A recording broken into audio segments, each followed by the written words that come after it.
Um.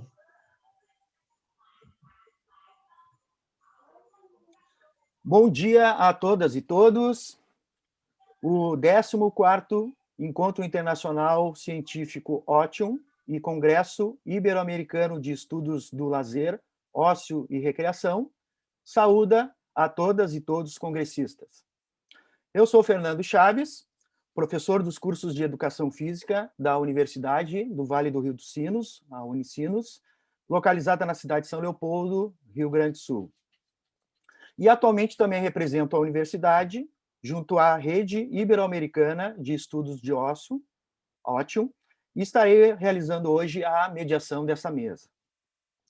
Gostaria de saudar ao colega de Rede Ótium, professor Dr. Helder Izamaia, professora Elisângela, professora Kátia, professora Mirleide, professora Liana e demais participantes da comissão organizadora do CIELOR. E agradecer pelo convite para a realização da mediação dessa mesa e já parabenizar a todas e todos pelo brilhante trabalho realizado para que este evento ocorresse nesse ano tão atípico e desafiador. Meus parabéns.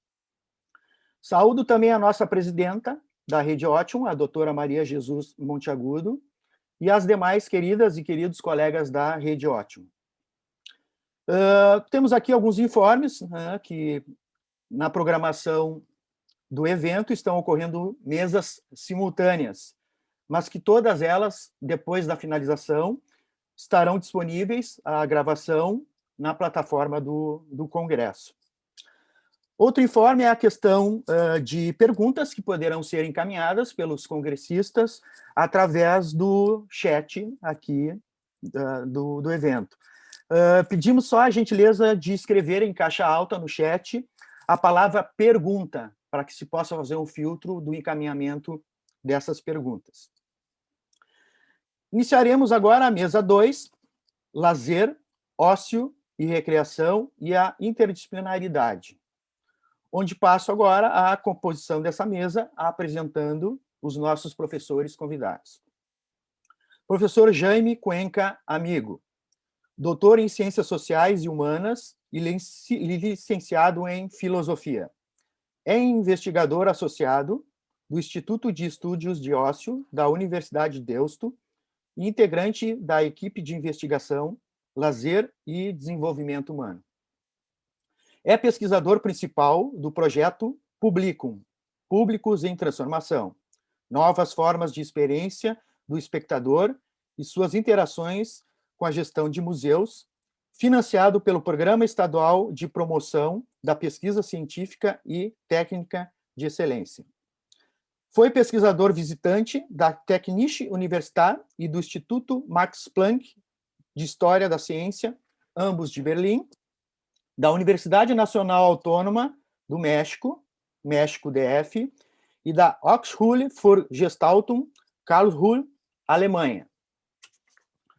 Professor Silvio José Figueiredo, graduado em Administração e em Turismo, mestre em Planejamento do Desenvolvimento, doutor em Ciências da Comunicação, realizou estágio pós-doutoral em Sociologia na Université René Descartes, Paris 5, Sorbonne.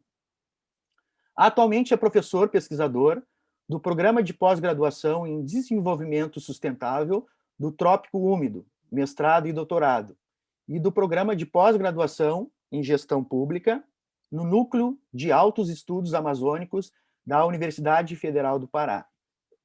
Foi professor visitante no Programa de Pós-Graduação em Turismo da Universidade Federal do Rio Grande do Norte. Professor Vitor Andrade de Mello é professor titular da Universidade Federal do Rio de Janeiro, onde atua no Programa de Pós-Graduação em História Comparada, Instituto de História e no Programa de Pós-Graduação em Educação, da Faculdade de Educação, onde também leciona na graduação. É também professor do Programa de Pós-Graduação em Estudos de Lazer da Universidade Federal de Minas Gerais. Atuou em programas de mestrado na Argentina, Colômbia e Uruguai. Realizou estudos de pós-doutorado em Teoria Crítica da Cultura, em História Social e em Educação. É coordenador do esporte, Laboratório de História do Esporte e do Lazer, e membro do Laboratório de Estudos da Educação do Corpo, LABEC, UFRJ. Foi dirigente de entidades científicas nacionais, Colégio Brasileiro de Ciências do Esporte e Associação Brasileira de Pesquisa e Pós-Graduação em Estudos do Lazer. E internacionais, Rede Ibero-Americana de Animação Sociocultural e Fórum Permanente de Tempo Libre e Recreação. Conforme nossa combinação, cada palestrante fará uso da palavra, 25 minutos, e após as falas dos palestrantes, teremos então um momento para realizar o nosso debate. Começaremos com a fala do professor Silvio, na sequência com o professor Jaime e finalizando com o professor Vitor. Desde já, desejo um excelente debate para todas e todos e passo de imediato a palavra para o professor Silvio. Obrigado.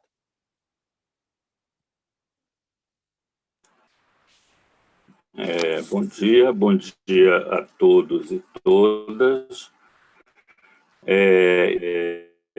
Agradecer o convite de estar novamente, né, num evento relacionado ao estudo e do ócio, e essa participação minha vem muito em função das relações que eu tenho com esse campo de estudo, né?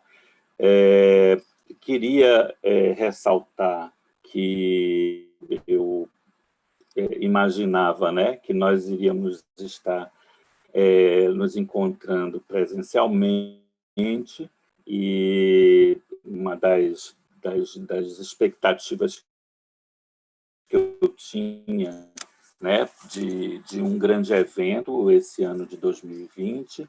Infelizmente, presencial não foi possível, mas eu acredito que a grandiosidade do evento se manteve e a gente tem, portanto, uma de alternativa, né, virtual, mas que, de alguma forma, vem satisfazer as necessidades do debate científico sobre esse campo.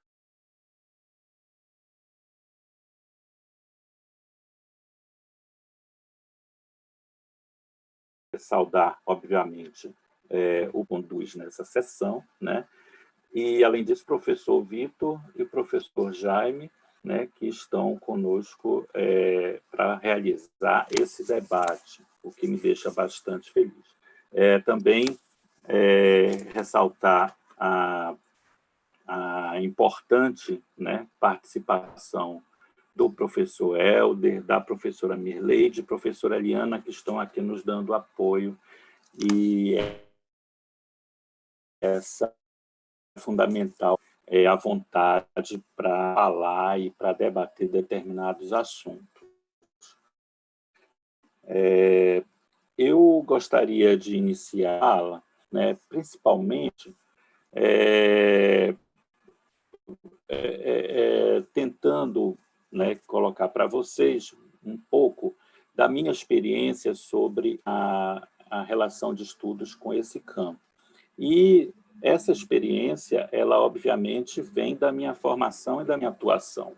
Eu atuo já faz algum tempo no nosso programa de desenvolvimento sustentável do Trópico Úmido, trabalhando relacionadas ao turismo, à cultura e ao lazer, né? Nessa empreitada, por exemplo, nós temos a professora Mirleide, que também atua conosco em uma pós-graduação um tanto quanto mais diversificada e extremamente, né, inter e multidisciplinar. Então, a gente necessita, né, na construção dos debates sobre esses campos e essas temáticas, a gente necessita o tempo todo estar dialogando com outras áreas que estão presentes no nosso programa. E são outras áreas que também atuam fortemente, né, na interação, né, de fenômenos sociais, ambientais, que se dão, por exemplo, na região amazônica, que dá o nome ao nosso instituto, mas também há uma ideia mais ampla, né, não só de Pan-Amazônia, ou a Amazônia Internacional, que a gente se refere, mas também ao próprio Trópico Úmido. Isso quer dizer que são estudos que estão relacionados com uma espécie, né, de prática humana que tem uma imbricação muito forte com o ambiente no qual ela está inserida. E esses trópicos úmidos, né, eles não só se caracterizam por essa, digamos assim, ambiental, mas de uma população que tem adaptações, né, que tem formas de reprodução da sua vida, né, que diferem um pouco, né, de outras áreas que possuem características diferentes. Essas características, né, do trópico úmido dizem respeito a um homem que vive num ambiente natural um pouco mais, digamos assim, natural, ou seja, com um pouco mais de floresta, muito embora a gente esteja vendo a destruição desses ambientes, o que nos preocupa bastante, né? Eu queria, então, iniciar essa fala me colocando nessa posição, né? Numa posição já interdisciplinar, como é o tema dessa mesa, e também uma posição que tem origem, né, nos estudos do turismo. E os estudos do turismo é que me levam ao debate sobre o lazer. Então, o que eu vou fazer aqui é um pouco discutir com vocês, né, como essas duas áreas se relacionam e elas podem dialogar, e também digamos assim, o que eu acredito, né, que essas duas áreas têm a dizer para o entendimento da sociedade que está vindo, ou que já chegou, mas, enfim, que está se transformando para aquilo que a gente está percebendo no mundo hoje, né? Eu vou colocar aqui uma apresentação que não está aberta ainda, me perdoem, mas já a gente resolve isso.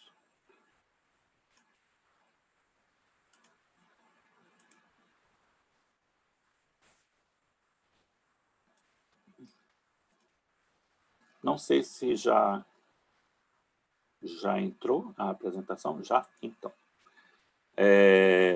Esse trabalho, essa apresentação que eu faço aqui, proveniente do nosso grupo de pesquisa, que é Turismo, Cultura e Meio Ambiente. Esse grupo atua, como eu falei, no nosso instituto, nosso núcleo, e dentro dos 2 programas que nós temos nessa instituição.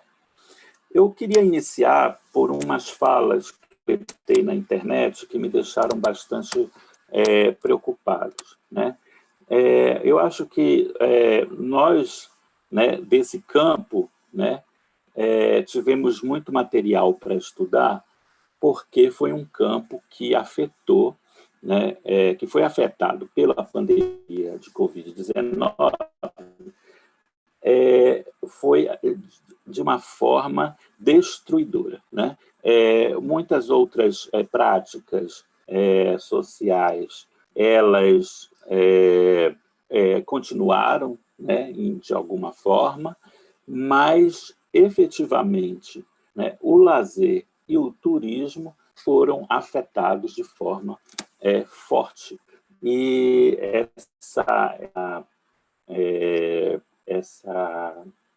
esse problema, né, nesses 2 campos suscitaram, eu acho que, e aí a gente tem um material para pesquisas por um longo tempo, né?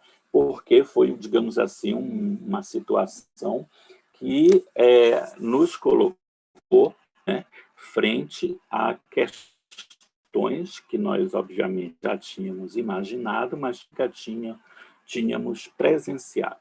Mas o que eu queria começar aqui é com uma espécie de fala que viralizou. Eu não sei, isso é o que a gente chama, né, de fake news, isso veio pelo WhatsApp. Eu não participo de grupos de família, mas me colocaram nesse momento da pandemia, foi uma coisa esquisita participar disso, mas de vez em quando chegava esse tipo de mensagem. E esse tipo de mensagem era uma ironização de todos os protocolos de saúde, né, que estavam sendo colocados naquele momento para que a gente pudesse viver, né, e não pegar o vírus e se cuidar, etc. E, bom, e o que aconteceu nesse texto, eu acho, não sei se era, mas vinha assinado por um jornalista conservador de uma dessas TVs conservadoras, as mais conservadoras que existem no país. Então, esses textos falavam muitas coisas, né? Ironizando todo o protocolo de cuidado da Covid. E, entre eles, né, eu destaquei, se não usar máscaras, mesmo dentro do seu carro e sozinho, o vírus te pega. Mas em ônibus, metrôs e trens, pode se aglomerar tranquilamente porque ele não anda de transporte público. Isso está ironizando as pessoas saírem de máscara nos seus carros. Entretanto, no ônibus, né, e nos metrôs e nos trens, as pessoas estão de máscara, mas assim lá o vírus não está, então está tudo tranquilo. O vírus não consegue sobreviver em bocas de fumo ou em bailes funk, especialmente os patrocinados pelo narcoterrorismo, né? Também associa, né, essas festas da periferia com o vírus consegue sobreviver a um dia ensolarado na praia e prospera na água salgada, até ganha mais força. Isso ironiza, por exemplo, a proibição de se frequentar praias durante a pandemia, tá? Porque lá tem vírus, né? E está na praia e está na água, enfim. E aí você não pode ir na praia porque tem vírus lá.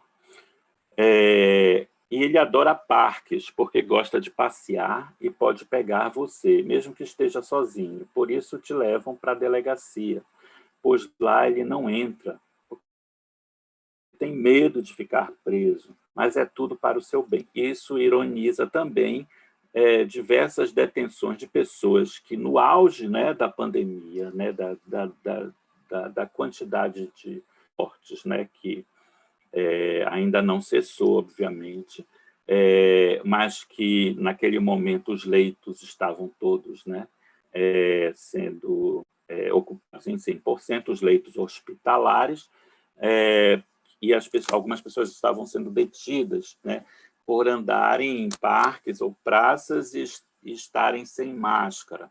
Vocês devem ter visto isso em reportagens no Brasil, e eu acredito que na Europa isso tenha também ocorrido, porque é uma espécie de narrativa, né, e de práticas, obviamente, que vão se dar no mundo inteiro. Bom, o que nos leva, né, essas frases nos levam a muitas reflexões. E, dentre elas, claro, tem muitas, e muitos debates aqui podem ser feitos sobre isso. Mas eu identifico algumas construções. Primeiro que o lazer é sempre superlotada, ela choca, né? Lembrando que a praia é lotada, mesmo, né? Com os estudos, né? Que mostram as diferenças que existem no território da praia, a praia seria um espaço democrático a priori. Mas ela choca porque ela está lotada, né? Então, o trabalhador que está frequentando essa praia, ele está se contaminando e prejudicando, obviamente, a engrenagem da produção-consumo, porque ele não vai trabalhar, né? Uma outra coisa, o trabalho é obrigatório e necessário, mas o trem lotado não choca, porque é o trabalhador que usa, né? Então, é apenas o ciclo da vida, da economia e nada demais. Ou seja, não choca porque ele está sendo obrigado a trabalhar. Ele está sendo obrigado a trabalhar exatamente pelos patrões, né, que, no auge da pandemia, né, mantiveram diversas atividades não essenciais, né, por uma justificativa de continuar, né, o sistema ativo. Então, sempre, né, esse debate se deu, não sei se em outros países como a Espanha, mas principalmente aqui no Brasil, e vocês acompanharam tudo isso nas redes. Aí, trazer aqui uma espécie de ilustração que mostraria, né, a relação entre o trabalho, o lazer e também o turismo. Isso tudo para a gente poder, né, chegar no final, né, da minha fala a uma exploração maior do entendimento dessas falas que eu pensei aqui para introduzir esse debate.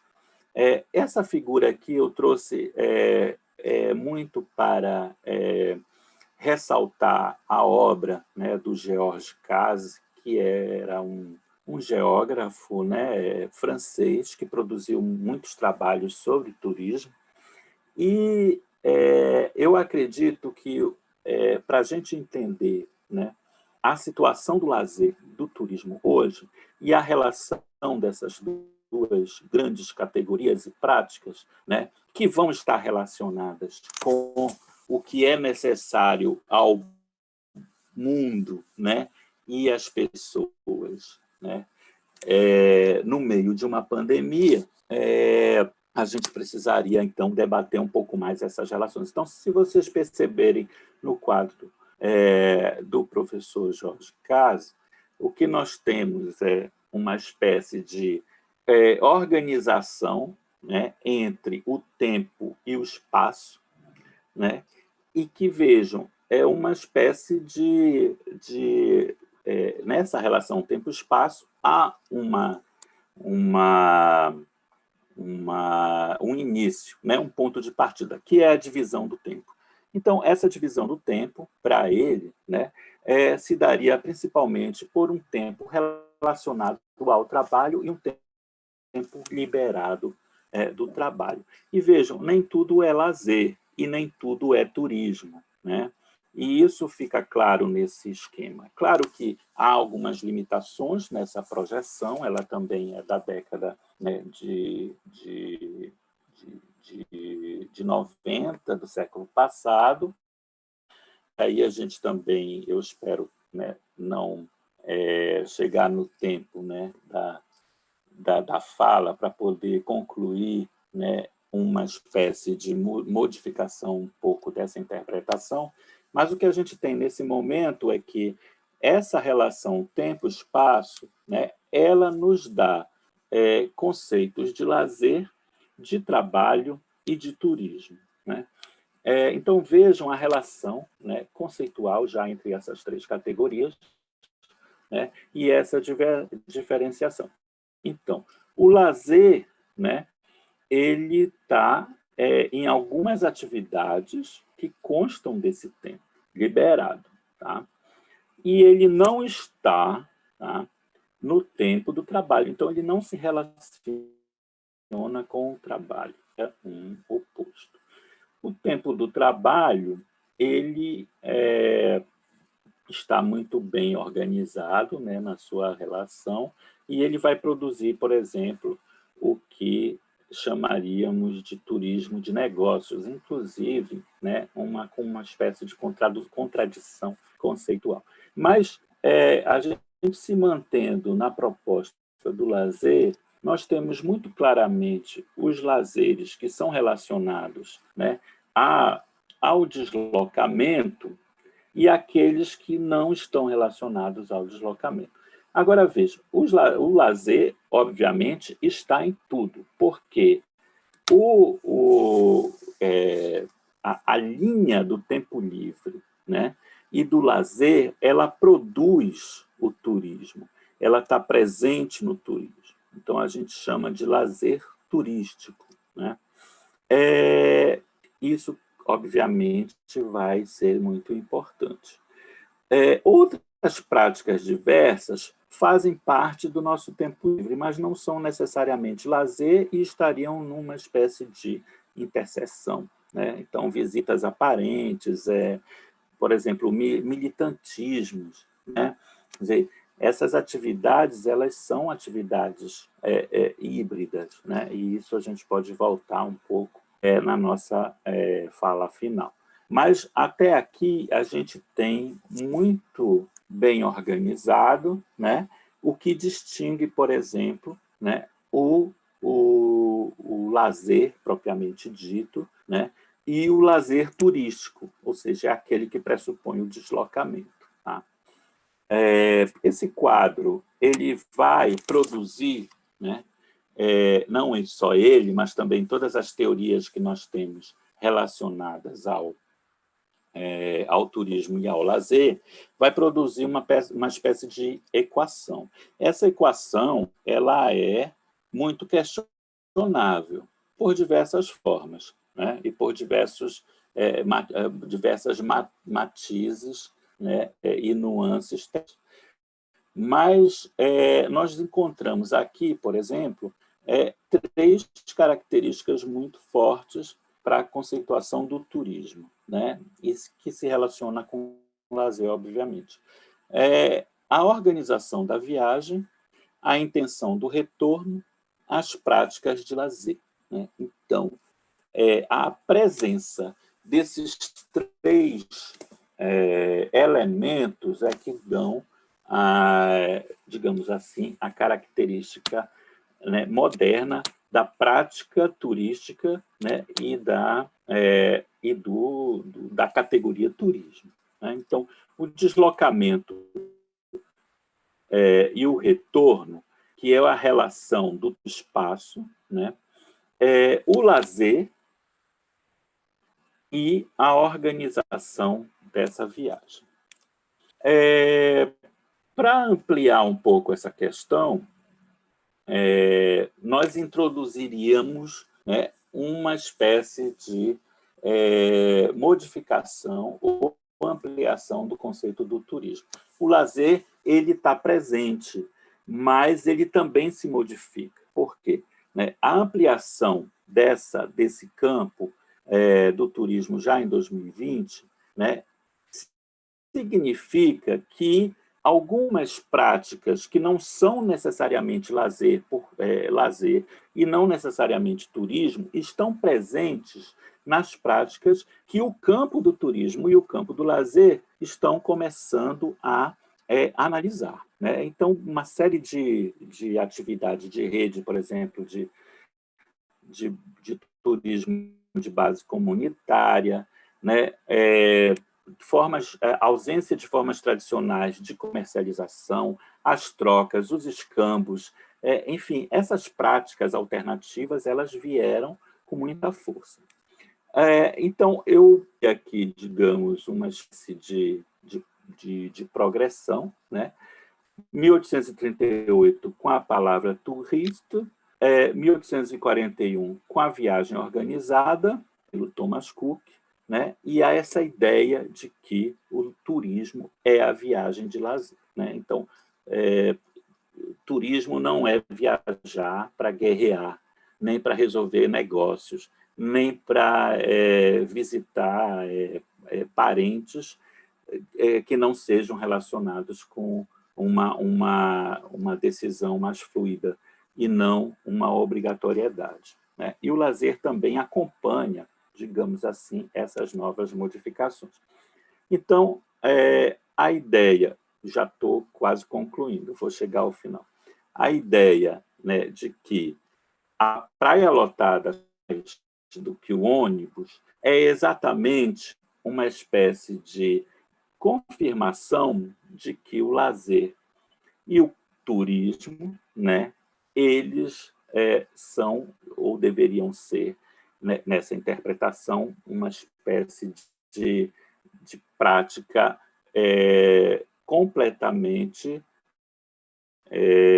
não necessária, né, ou secundária. E aí eu traria, né, vou passar aqui um pouco mais, eu traria para fechar, né, eu só queria passar aqui por exemplo, um dos grandes clássicos dos estudos de turismo, né, quando vocês percebem que o lazer e a recreação ocupam, né, um lugar, né, de não destaque. Isso aqui é um esquema do Jafar, também do final da década de 90, se eu não me engano, que apresenta o lazer não como fundamento, né, mas como uma das 400 coisas que estão compondo o turismo, que não é a nossa perspectiva, porque o lazer é que dá a característica para o turismo. E eu queria terminar, né, mostrando que existe hoje uma série de práticas que questionam os conceitos tradicionais de turismo e questionam os conceitos tradicionais de lazer. E que essas práticas elas precisam ser observadas aonde elas estão, e elas estão na vida cotidiana, elas estão sendo feitas o tempo inteiro, com diversos nomes. E a minha ideia e a minha proposta, né, não só minha, é que o campo do lazer e do turismo comecem a entender isso, tá? E comecem a introduzir para uma efetiva interdisciplinaridade essas questões na formação dos profissionais que estão lidando com isso e que estão estudando isso e conformando o campo tanto do lazer como do turismo. Bom, foi um pouco corrido, né? Porque avancei o tempo, mas eu agradeço e eu fico disponível para alguma questão, alguma pergunta, tá bom? Ok, professor Silvio, obrigado, então, pela apresentação. Silvio Lima Figueiredo interrompeu o compartilhamento de tela. Lembrando, então, aos congressistas que, se quiserem encaminhar alguma pergunta para os nossos palestrantes, que escrevam no chat lá a palavra pergunta em caixa alta, para que a gente possa, então, identificar ali a pergunta para encaminhar na sequência para os nossos palestrantes. Passamos, então, agora de imediato para fazer uso da palavra o professor Jaime.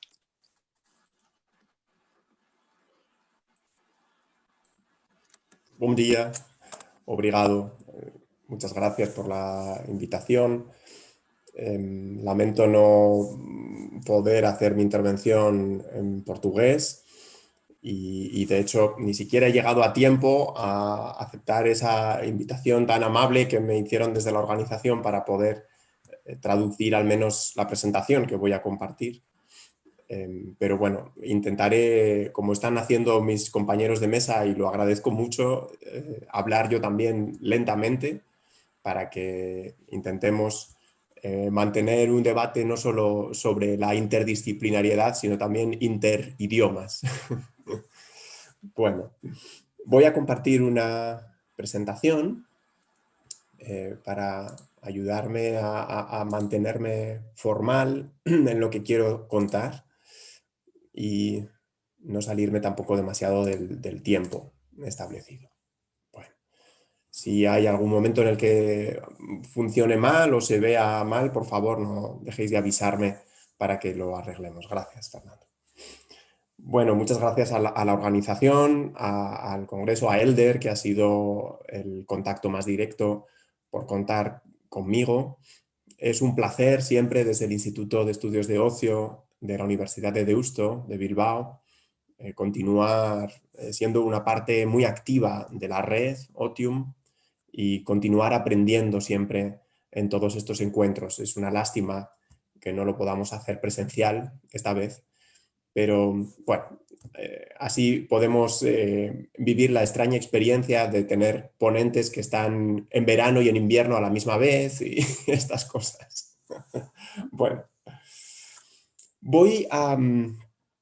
esta invitación que nos han hecho para hablar del reto que supone la interdisciplinariedad para los estudios de ocio, me ha parecido muy interesante y especialmente pertinente, porque en realidad, y esto es algo que puede ser que podamos discutir también en el tiempo de debate posterior, pero yo siempre he estado convencido de que el campo de los estudios de ocio es por naturaleza interdisciplinar, que son muchas y muy diversas las disciplinas que están llamadas a aportar conocimiento sobre el fenómeno del ocio, de la recreación y del turismo que estábamos hablando y tal y como Silvio, el profesor Silvio ha explicado muy bien antes que yo,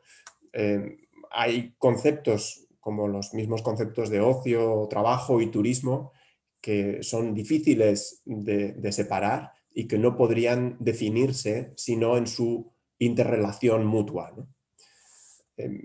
Por eso creo que es especialmente pertinente discutir sobre la interdisciplinariedad en un congreso sobre estudios de ocio, de estudios de láser y recreación. Pero yo quería hacerlo desde una perspectiva muy concreta, porque creo que quizá tiene algo de valor si puedo poner sobre la mesa ejemplos prácticos, concretos, de investigaciones que están en curso ahora en el Instituto de Estudios de Ocio, donde nos estamos enfrentando al reto que supone la interdisciplinariedad en un campo muy concreto dentro del fenómeno del ocio, que sería el ocio cultural, y dentro de ese campo, en realidad, la preocupación por los públicos de la cultura. Voy a tratar de explicar brevemente cuál es la trayectoria en la Universidad de Deusto en los últimos años en torno a esta aproximación, este estudio sobre los públicos culturales, los públicos de la cultura, desde una aproximación interdisciplinar. Y luego trataré de explicar cuáles creo yo que son las principales oportunidades y también dificultades, retos, que plantea este enfoque interdisciplinar sobre los públicos de la cultura desde el ocio, a la luz de un ejemplo concreto. Antes en la presentación se explicaba que soy el investigador principal, junto con el director actual del Instituto de Estudios de Ocio, Fernando Bayón, de un proyecto de investigación que se denomina Publicum y que está orientado a investigar los públicos de los museos en España. Pues bien, pondré ese ejemplo para que se vea cuáles han sido las dificultades y las oportunidades que hemos tenido que afrontar en ese proyecto Publicum, que tiene un planteamiento radicalmente interdisciplinar desde su comienzo, y eso se deja notar también no solo en su equipo de investigadores que venimos de disciplinas muy distintas, sino también en su apartado metodológico y en sus dispositivos de transferencia. Y bueno, espero sobre eso poder montar una reflexión que quizá despierte algunas cuestiones o comentarios en el debate posterior.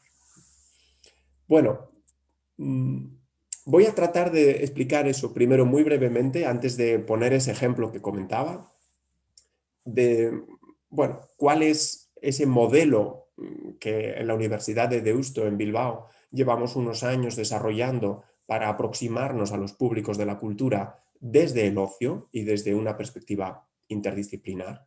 Y para eso quizá lo mejor, no me voy a detener mucho en esto, pero sí al menos mostrarlo brevemente, es mencionar algunos de los proyectos en los que hemos estado inmersos en los últimos años.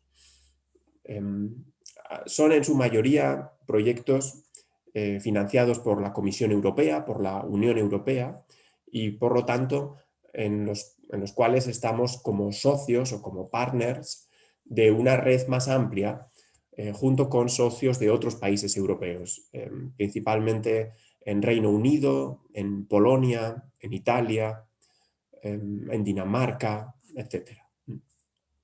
Todos estos proyectos que aparecen aquí, entre ellos Publicum, que es en el que me centraré, que este sí es nacional, este está circunscrito a España y financiado por el Ministerio en España, pero los demás son de nivel europeo y todos ellos tienen la particularidad de que se acercan al estudio, a la investigación en torno a los públicos de la cultura, pero con una vocación siempre de intervención.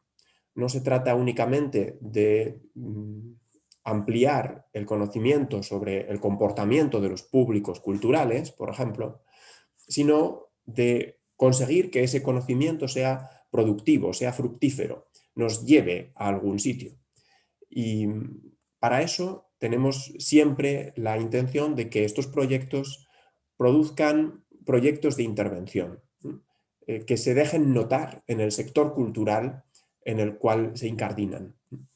Y por eso en realidad, bueno, aprendemos mucho en estos proyectos como investigadores, como parte de la academia, porque nos obligan a entrar en diálogo con organizaciones del sector cultural, con fundaciones, con administraciones públicas encargadas de la cultura en su territorio, como por ejemplo la Municipalidad de Varsovia, con consultores culturales, es decir, con muy diversos agentes a quienes les preocupa desde su propia perspectiva la cuestión de los públicos de la cultura. Por lo tanto, digamos que gracias a esa serie de proyectos en las que hemos entrado en contacto casi en red con todos estos agentes distintos, hemos ido desarrollando con el paso de los años un modelo de conocimiento de los públicos y de desarrollo de públicos, ¿no? Que no es solo interdisciplinar, ahora me detendré en eso, pero también es, digamos, interdepartamental e interáreas, podríamos decir. Es decir, estamos convencidos de que el trato, la relación con los públicos en una organización cultural, en un teatro, en un museo, en una cinemateca, no debe estar restringida a una única área o a un único departamento. No es solo una preocupación de marketing, por ejemplo, o de comunicación, o solo de educación y mediación, ¿no? O solo de programación, sino que debe ser una preocupación transversal a la organización y estratégica en su actividad. Poner al público en el corazón mismo, en el centro mismo de su actividad. Es algo que no puede pasar por un único departamento. Del mismo modo, eso casi lleva de suyo necesariamente que no haya tampoco una sola disciplina científica, digamos, desde la academia, que deba ocuparse de los públicos de la cultura, ¿no? Si fuese solo una cuestión de los departamentos de comunicación y marketing de los museos y los teatros, entonces desde la academia podría tratarse solo en escuelas de marketing y en escuelas de negocio, podríamos decir, ¿no? Pero no es así. Es algo que concierne también a la pedagogía, a la psicología social, a la gestión cultural, por supuesto, a la filosofía del arte y política, donde yo me siento más representado, y por supuesto a los estudios de ocio, a la recreación y a los estudios de ocio y del turismo. Hay una tercera parte en esta transversalidad entre disciplinas y entre departamentos, pero también una transversalidad que va más allá de la propia organización cultural de la que estemos hablando. Un teatro solo, un museo solo, muchas veces no tiene los recursos, la capacidad necesaria para tener un trato con la necesaria empatía, sensibilidad e inteligencia hacia sus públicos, para saber captar sus necesidades, para saber escucharlos, ¿no? Necesita de tener vínculos fuera, vínculos con la comunidad académica, vínculos con la escuela, vínculos con las comunidades locales, vínculos con la administración, etc., ¿no? Es decir, hay una transversalidad de disciplinas, de departamentos, pero también de agentes dentro de un ecosistema cultural complejo. Bueno, esto, que era un poco el modelo en el que hemos acabado desarrollando en la Universidad de Deusto por nuestra implicación en esos proyectos que mostraba antes, creo que está bien aterrizarlo para que se vea en un proyecto en concreto que es este, Publicum, que trata de conocer las transformaciones contemporáneas de los públicos de museos en España. Es un proyecto a 4 años, todavía estamos con el proyecto abierto, activo, nos queda este año y también 2021, y está financiado por el Gobierno de España, por el Ministerio. Me parece que es interesante ver en este caso concreto cómo hemos dado pasos muy concretos y que en cierto sentido nos han complicado la vida, eso es algo que podemos comentar luego, para que esta cuestión de la interdisciplinariedad en la aproximación a los públicos no se quede en una mera cuestión retórica, porque a veces ese es un miedo que creo que es legítimo tener, que la interdisciplinariedad se quede en una mera palabra de moda, en una mera retórica. Se nos llena la boca de interdisciplinariedad, pero a la hora de la verdad, las disciplinas están muy profundamente ancladas en la academia. No lo sé en Brasil, quizá, espero que allí no lo sea tanto, pero en España, desde luego, cuando uno quiere publicar, cuando uno quiere ir a congresos, cuando se trata de ver cómo están estructuradas, por ejemplo, las universidades con facultades y departamentos, las disciplinas tradicionales siguen siendo la norma realmente, ¿no? Por eso creo que hay que hacer un esfuerzo extra para que en un proyecto se advierta ese lenguaje interdisciplinar, porque si no acabamos casi por inercia en los viejos carriles, en los viejos caminos de las disciplinas tradicionales, y eso es empobrecedor en algunos casos, y especialmente cuando hablamos de ocio cultural y de públicos de la cultura.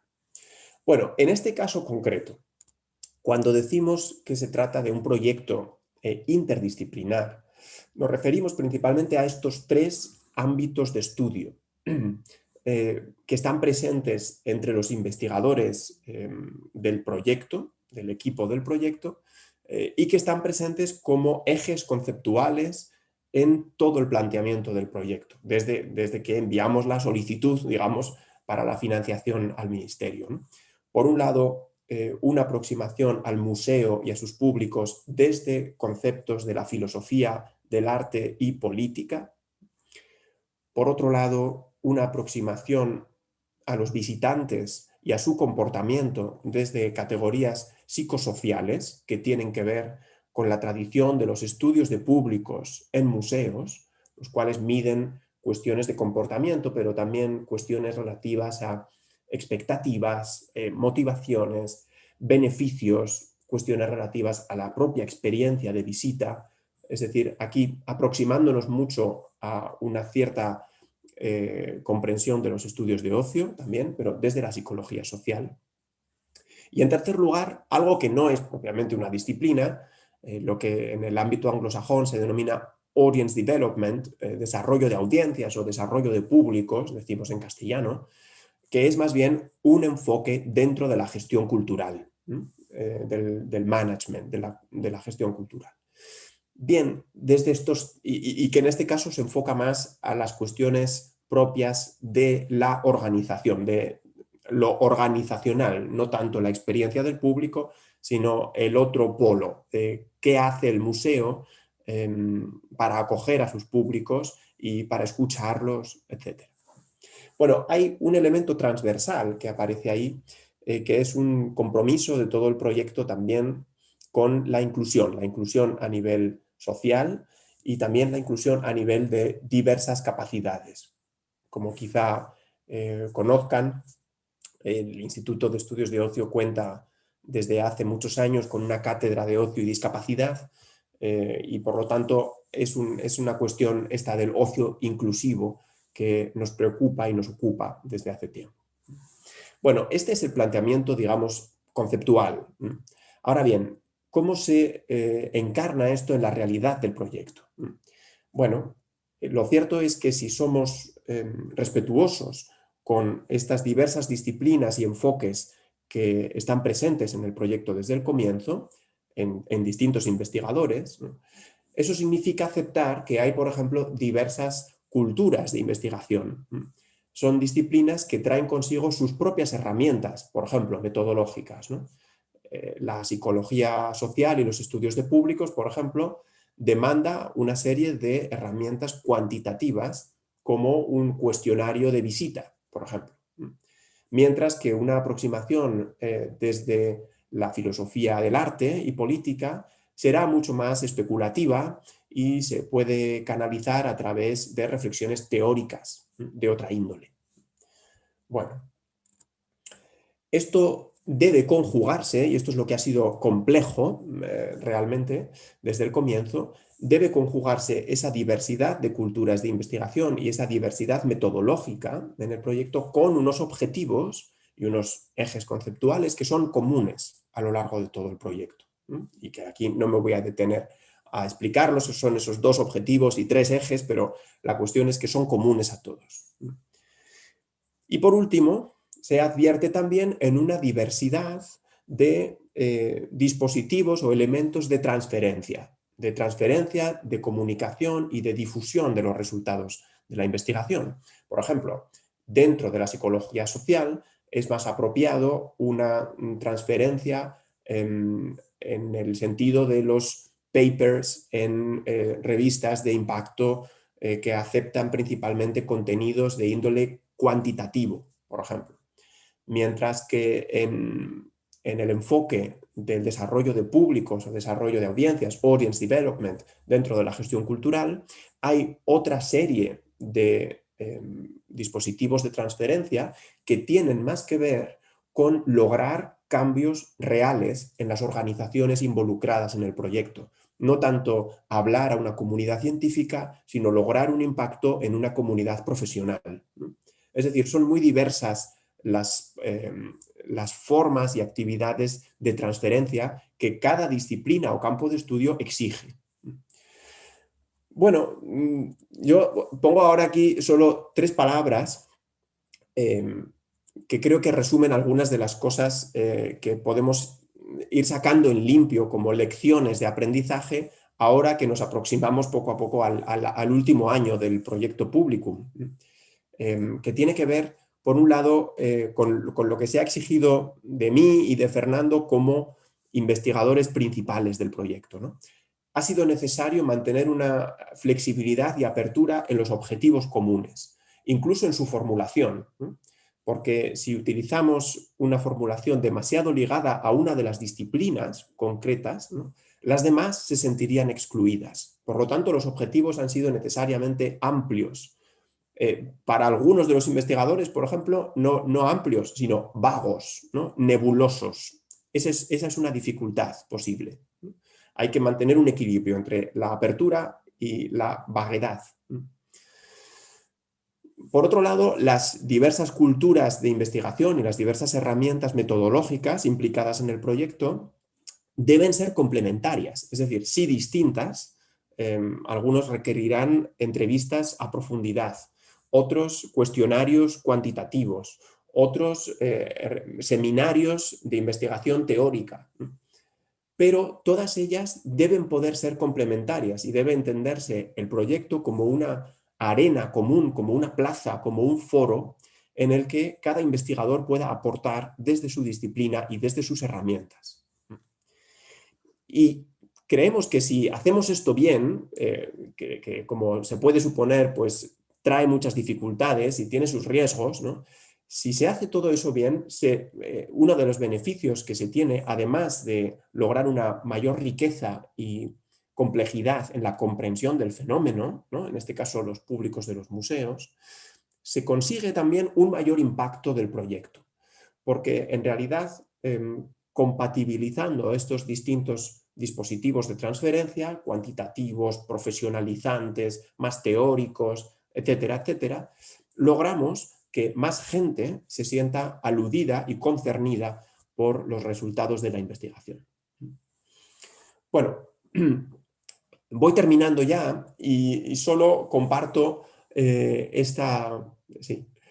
comparto en una diapositiva, y os pido por favor que no os fijéis mucho en el detalle porque está lleno de fechas y hay mucho dato y mucha complejidad, pero precisamente quiero dar idea de esa complejidad, es decir, que cuando nos tomamos en serio la interdisciplinariedad en un proyecto, eso obliga a muchas negociaciones internas, incluso en el propio equipo, ¿no? Y a mucha capacidad de tolerancia con otras aproximaciones a las que no estamos tan acostumbrados y mucha capacidad de flexibilidad, ¿no?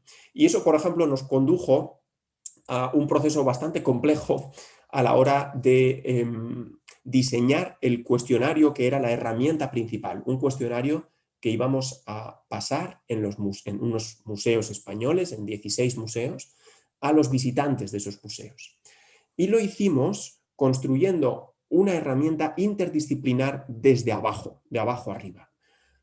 Ya he comentado que los objetivos eran necesariamente muy amplios, incluso un poco nebulosos, digamos, y lo que hicimos fue construir de abajo arriba, a partir de una serie de variables que se fueron proponiendo desde los distintos subequipos de cada disciplina, y a partir de ahí, en un proceso de refinado, de diálogo y de conversación, fue sintetizándose, fueron eliminándose redundancias, fueron viéndose qué sinergias había entre las distintas propuestas y así fue emergiendo un cuestionario, un cuestionario común para todos, ¿no?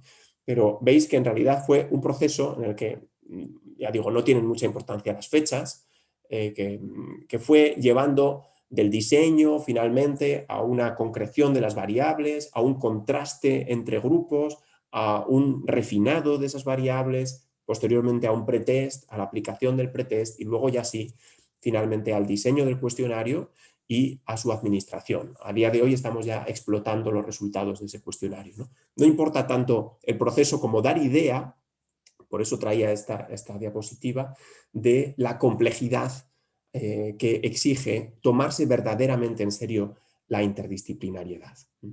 Bueno, termino sencillamente diciendo que nosotros no concebimos esta interdisciplinariedad como un mero, no sé, brindis al sol, como un guiño a la academia, ¿no? Sino que estamos convencidos de que eso proporciona un conocimiento más complejo del objeto de estudio, en este caso de los públicos de la cultura, y que nos capacita mejor, nos pone en mejor posición de estar en un diálogo profundo con otros agentes fuera de la academia, con organizaciones culturales en este caso o con el propio público en sí mismo. Ahora bien, hacerlo verdaderamente en serio implica muchos peligros, muchos riesgos y una enorme complejidad añadida en la investigación, y quizá haya veces que la pregunta deba ser si merece la pena tanto esfuerzo para los resultados obtenidos. Eso quizá sea algo que podamos discutir en el debate final, después de la última intervención. Bueno, muchas gracias a todos.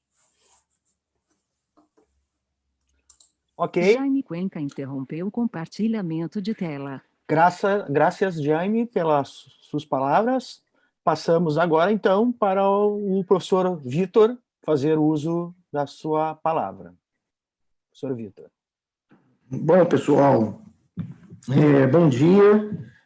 eu chamei aqui a minha fala de lazer, interdisciplinariedade, potencialidade do desconforto. Só não estava falando aqui de desconforto da interdisciplinaridade.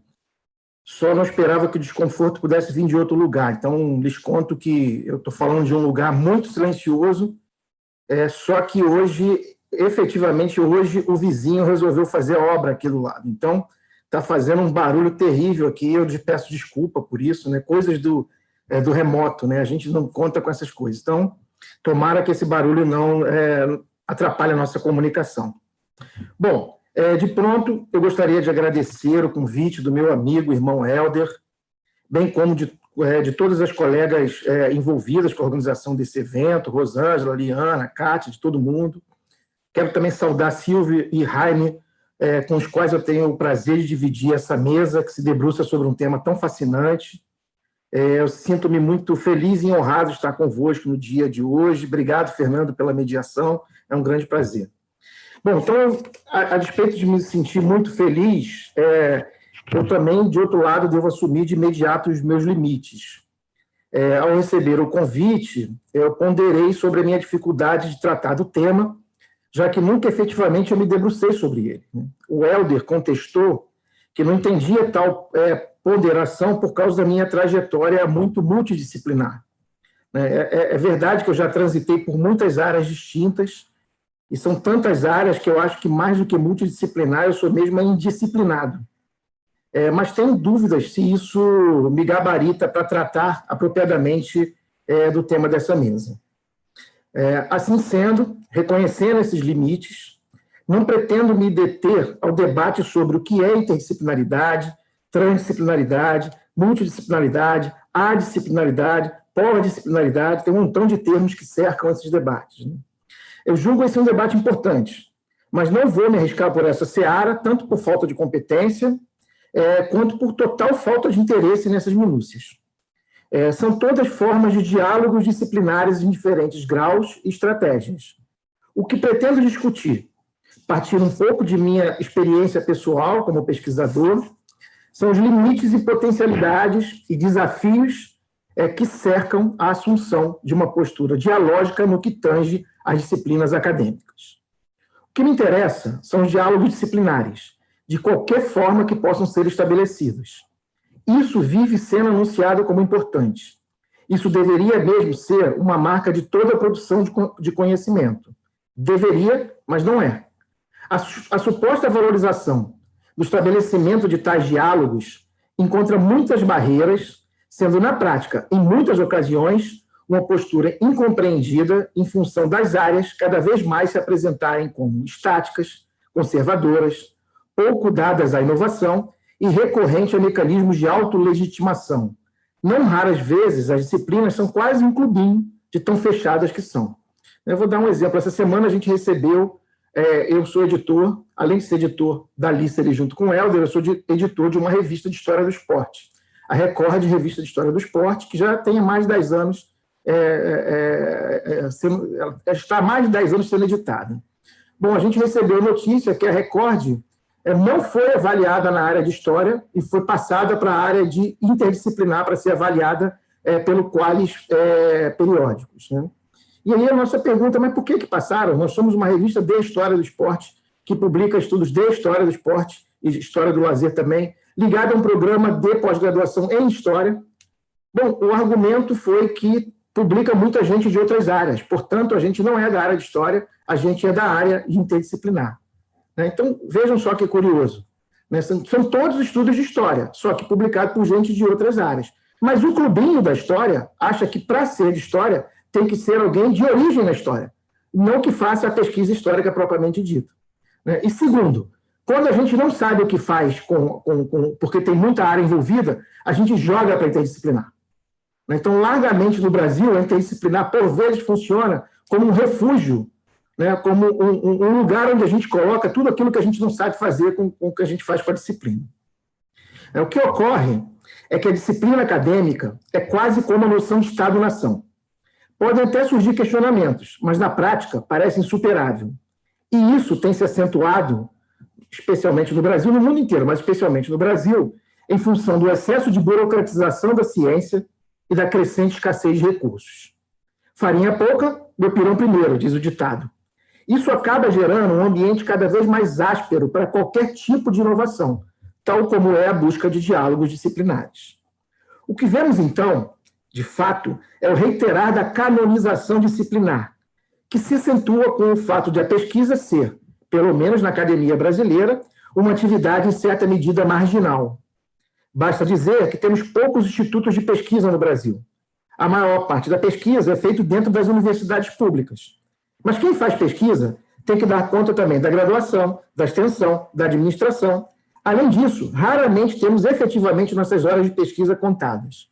Bancas, pareceres, palestras, gerenciamento de projetos, produção da investigação em si são largamente não contabilizados. A canonização disciplinar é tão grande que mesmo áreas que poderiam e deveriam ser mais inovadoras acabam se recolhendo em mecanismos confortáveis de legitimação. Isso quando não sobreatuam, quer dizer, se tornam equivocadamente mais exigentes do que a área-mãe à busca de demonstrarem que são capazes de cumprir o cânone para serem aceitas no sagrado mundo da ciência. Eu tenho uma experiência sempre com isso. Assim, os meus artigos são avaliados metodologicamente de forma mais rigorosa, ou por vezes, na maior parte das vezes, equivocada, não na área de história. Assim, como que se a pessoa que não é da área de história quisesse sobreatuar para poder mostrar que é da área de história, na medida em que a canonização disciplinar é enorme. Né? Assim, o que acontece é que não adianta, porque, no final das contas, né, assim, o clube da disciplina acaba determinando quem está dentro ou quem está fora.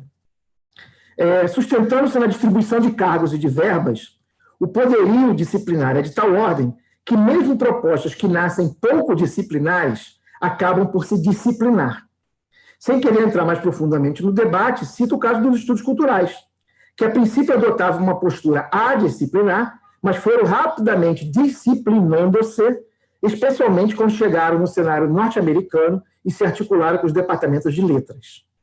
Vale lembrar que, nesse caso, o debate no cenário internacional e mesmo no Brasil foi intenso, alguns criticando o afastamento do projeto original sustentado nos olhares de Thompson, Hogarth e Williams, abandonando-se a preocupação com a base material e a expectativa de intervenção social, adotando-se um enquadramento que atenderia às coisas mais mezinhas da ciência e da universidade. Então, aquele campo de estudos que tinha uma proposta diferente, ele foi se adaptando largamente ao modelo da burocratização acadêmica. Aqui vemos, de fato, um desafio para quem assume a postura de buscar diálogos disciplinares.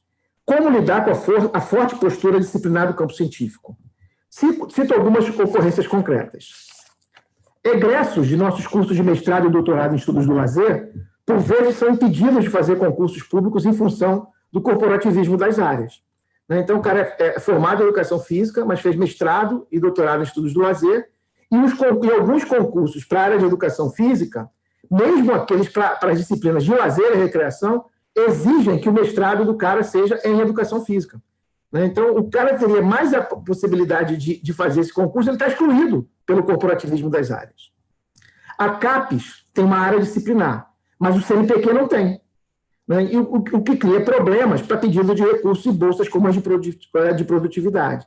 Quer dizer, você atua num programa interdisciplinar, mas você tem que recorrer à disciplina, porque senão você não tem recursos ou você fica fora de uma certa distribuição de verbas. Isso vai fazer com que, muitas vezes, a atuação no programa interdisciplinar seja o seu segundo programa, ou seja, o seu terceiro programa, porque você tem que estar no programa disciplinar para poder, de alguma maneira, percorrer os caminhos da carreira acadêmica. Os periódicos, em muitos casos, exigem o uso do cânone de cada área, ainda que mesmo de forma somente burocrática. Um dia, nós temos que discutir como, no cenário de burocratização, os periódicos estão se tornando o oposto do que deveriam ser. Não espaço para veicular a inovação, mas sim a repetição, a reprodução, a mesmice. Depois a gente pode comentar um pouco mais sobre isso. Há que se entender, a propósito, a peculiaridade de um estudo construído a partir de diálogos disciplinares. Faço uma analogia com a história comparada para que fique mais claro. Um estudo de história comparada não é a soma de dois estudos de caso, mas sim a percepção do entrelaçamento dos casos.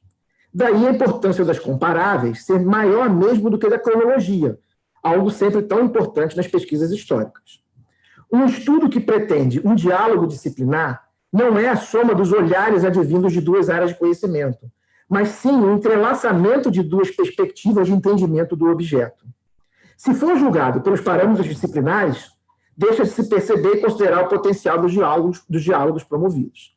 Então, não raramente, quando você apresenta um estudo interdisciplinar ou de diálogo disciplinar, né, assim, a tendência é considerar esse é um estudo superficial. É superficial porque você considera o cânone da disciplina, né, enquanto um estudo construído a partir de um diálogo disciplinar tem uma dinâmica diferente de produção. Vejamos, então, que a proposta de estabelecimento de diálogos disciplinares significa mesmo assumir outras formas de fazer ciência, nas quais possamos, inclusive, correr mais riscos, fundamentalmente por seu potencial desprovincializante. Eu acho que isso é uma coisa central dos diálogos disciplinares. Ele pode desprovincializar a ciência. Isso é, no decorrer de nossa carreira, vamos desenvolvendo habilidades específicas de uma disciplina. Isso nos dá alguma segurança na elaboração de nossos estudos, mas também certa acomodação. O diálogo com outra disciplina não raramente nos aponta caminhos que não tínhamos percebido, colocando mesmo em xeque nossas hipóteses explicativas. Esse diálogo balança nossas certezas, nos obriga a nos manter em movimento. Aprendo isso com meu colega João Malaya, um grande pesquisador de história econômica do esporte. Vi várias vezes ele demonstrar que certas apreensões que tínhamos inferido ao fazer uso da história cultural não eram materialmente possíveis, ou, no mínimo, poderiam ser enriquecidas se dialogássemos com os olhares da economia. Meus últimos estudos têm dialogado muito com 3 disciplinas do espaço: o urbanismo, a geografia, eu vou até começar um novo pós-doc ano que vem em geografia, e arqueologia. Em janeiro, se a pandemia deixar, eu começo um trabalho de campo, uma arqueologia de um espaço esportivo aqui no Rio de Janeiro. Para mim, parece incrível os grandes contributos que essas áreas têm para alguém que estuda mais o tempo. Como eu trabalho mais como historiador, eu sempre presto atenção mais no tempo. O aporte dessas áreas que têm mais atenção no espaço acabam desestabilizando e materializando muito das minhas antigas e apresentando novas compreensões.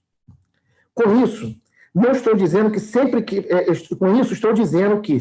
possível e dentro do possível, devemos evitar a preponderância de uma disciplina no diálogo com a outra. Isso se observa nos diálogos promovidos por dentro das disciplinas. Por exemplo, na história cultural, ainda que haja diálogo com a antropologia, os parâmetros centrais seguem sendo os da história. Isso é um diálogo disciplinar, mas há diálogos disciplinares mais ousados. Se desejamos um diálogo disciplinar mais ousado, o desafio é fazer com que uma disciplina tensione a todo tempo com a outra na articulação com o que pretendemos estudar, o que não é efetivamente fácil, em função não só da organização do campo científico, como da nossa tradição de formação disciplinar. A propósito, perceba-se que, obviamente, para assumirmos essa postura, precisamos romper com a visão do cientista sabe-tudo. Assumir que a grande marca da ciência é a ignorância. Aquilo que não sabemos e desejamos saber é o que nos movimenta enquanto pesquisadores. Nessa busca, descobriremos algo, mas surgem muitas outras perguntas. E isso é um exercício eterno, infinito, é isso que mantém a ciência em movimento.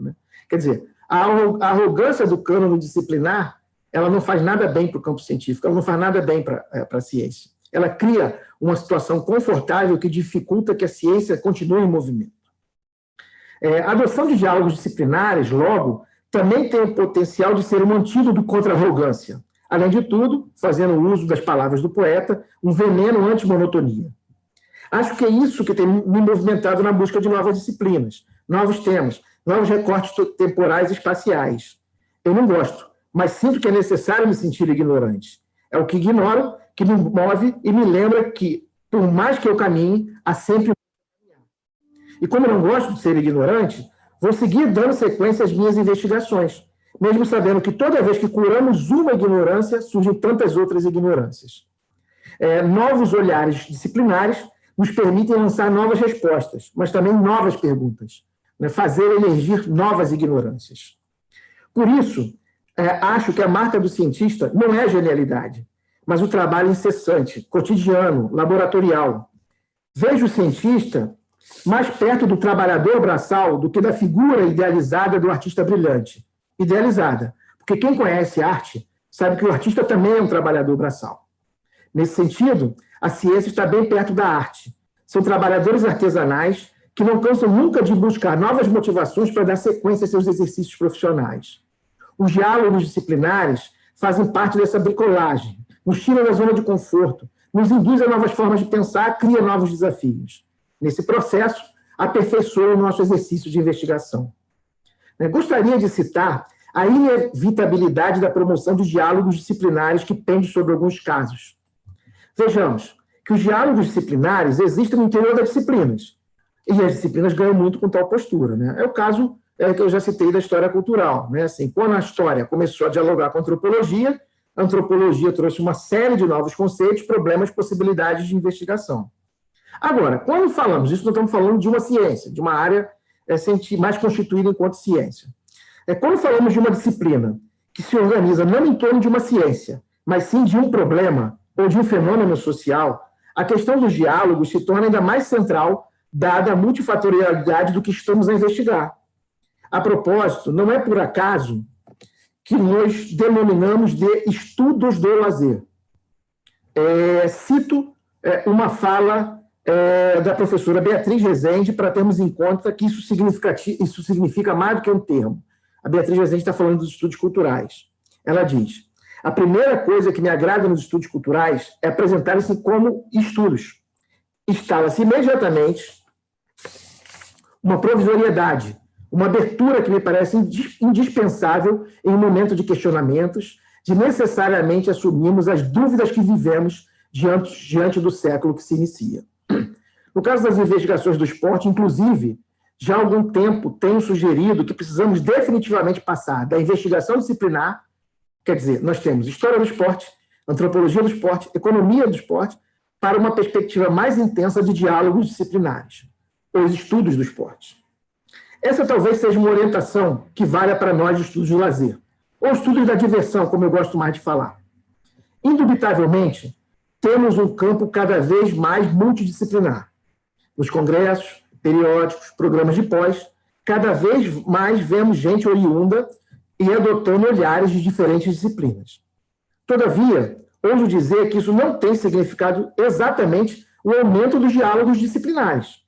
É importante que haja uma miríade de olhares distintos, mas talvez seja interessante assumir mais explícita e intensamente o desafio de, na esteira do que tenho procurado apresentar nessa breve fala, promover mais diálogos profundos entre as disciplinas.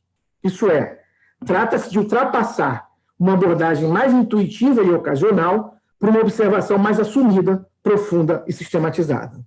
Não tenho dúvidas de que, com tal postura, ganharíamos muito não só no que tange a complexidade do nosso objeto, a compreensão da complexidade do nosso objeto, como também no tocante à constituição de nosso campo científico. A propósito, devemos lembrar algo. O campo dos estudos do lazer tem um compromisso com a intervenção, e isso nos apresenta outros desafios, tanto mais por estarmos falando da formação de um profissional que atua no âmbito da cultura. Henri Giroux sempre chamou atenção para a necessidade de promover encontros mais férteis e frequentes entre educadores e os estudiosos da cultura.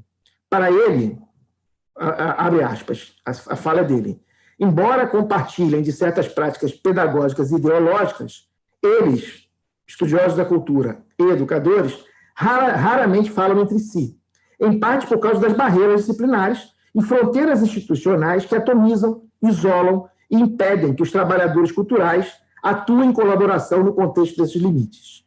Nesse sentido, para Giroux, a questão não está apenas em pensar em práticas transgressoras no âmbito da cultura, mas pensar em uma articulação ampla e radical entre artistas, educadores e todos os tipos de trabalhadores culturais, a busca da construção de modelos alternativos de política de intervenção cultural. Para ele, logo, é necessário tornar o pedagógico uma característica definidora dos trabalhos culturais. Diz ele, acentuar a dimensão da ação, um trabalho contínuo, informado por uma política cultural que traduz o conhecimento novamente para a prática, coloque a teoria no espaço político ativo e revigore o pedagógico como uma prática através da qual as lutas coletivas possam ser travadas para reviver e manter a estrutura das instituições democráticas. Mais uma vez, vemos a questão dos diálogos disciplinares se apresentarem como condição sine qua non. Não temos saída. O aperfeiçoamento de nossas iniciativas vai mesmo depender de o quanto vamos assumir esse desafio dos diálogos disciplinares. A necessidade de busca de maior abertura, versatilidade, constante reflexão e crítica, de romper com a burocracia disciplinar universitária, tudo isso não nos deixa outro caminho possível. Precisamos cada vez mais intensamente, de forma mais arrojada, investir nos diálogos disciplinares. Os diálogos disciplinares, enfim, são uma espécie de desconforto a que todas as áreas e pesquisadores devem, de alguma forma, considerar a busca de aperfeiçoar seus esforços e cumprir mais adequadamente seus compromissos sociais. Para os estudiosos do lazer, como procurei argumentar, esse é um caminho inefável. Obrigado.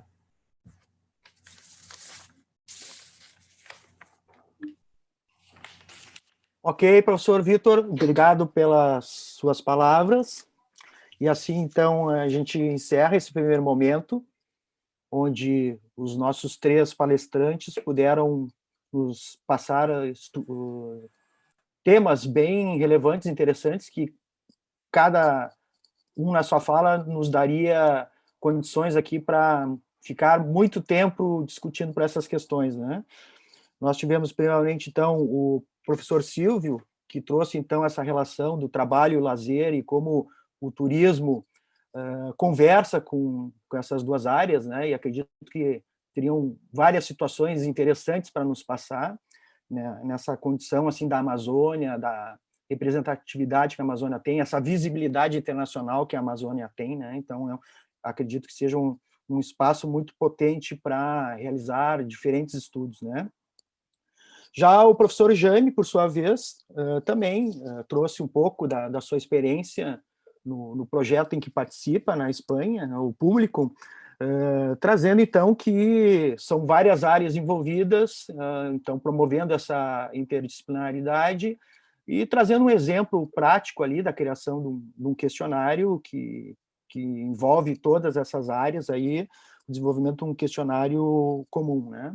E finalizando agora, com o professor Vitor, que trouxe, então, essa importância da interdisciplinaridade, né, mas também nos apresenta que muitas vezes existem essas dificuldades de se realizar esse diálogo interdisciplinar, né, os desafios que estão postos aí para que a gente possa, então, aproximar essas diferentes áreas, dialogar, né, mas que, ao mesmo tempo, se consegue identificar em várias instâncias, vários momentos, né, como congressos, seminários, que cada vez mais se promove essa interdisciplinaridade, né, então a importância nesse sentido.